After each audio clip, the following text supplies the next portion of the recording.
Hello दोस्तों, नमस्ते प्रणाम। मैं आप सबकी ललिता मिश्रा अपने यूट्यूब चैनल ललिता देहाती गीत में आप सबका स्वागत करती हूँ, अभिनंदन वंदन करती हूँ, नमस्ते प्रणाम करती हूँ। तो आप लोग कैसे उम्मीद करती हूँ बहुत अच्छे होंगे। तो आप लोग को एक बहुत ही प्यारा, बहुत ही अच्छा कहारवा चुटकुला नाच के सुनाऊंगी, तो आप लोग सुनिएगा और कमेंट बॉक्स में जरूर बताना कैसा लगा आप लोग को यह गाना। हर हर महादेव। साड़ी के किनारा फुलवा काढ़ दर जियवा, साड़ी के किनारा फुलवा काढ़ दर जियवा, साड़ी के किनारा फुलवा काढ़ दर जियवा, सोने के अंगूठी मोरे सासुरूज दिहले, सोने के अंगूठी मोरे सासुरूज दिहले, ओकरे माने उहो नाही भावदार जियवा, ओकरे माने उहो नाही भावदार जियवा, साड़ी के किनारा फुलवा काढ़ दर जियवा, साड़ी के किनारा फुलवा काढ़ दर जियवा, हमर 10 लाख रुपया हमरे जेठवाज दिहले, 10 लाख रुपया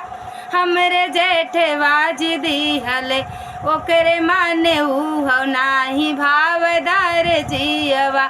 ओकरे माने उहो नाही भावदार जियवा, साड़ी के किनारा फुलवा काढ़ दर जियवा,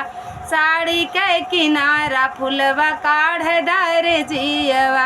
आधी जजतिया हमरे देवराज दिहले,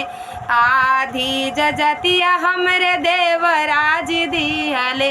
ओकरे माने उहो नाही भावदार जियवा,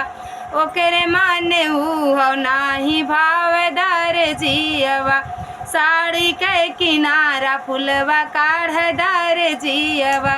साड़ी के किनारा फुलवा काढ़ दर जियवा, बहुत समझाई बूझ पियवाजी पूछले, बहुत समझाई बूझ बाले माजी पूछले, छोट की ननदिया हमारी मांग दर जियवा, छोट की ननदिया हमारी मांग दर जियवा, साड़ी के किनारा फुलवा काढ़ दर जियवा, साड़ी के किनारा फुलवा काढ़ दर जियवा, साड़ी के किनारा फुलवा काढ़ दर जियवा।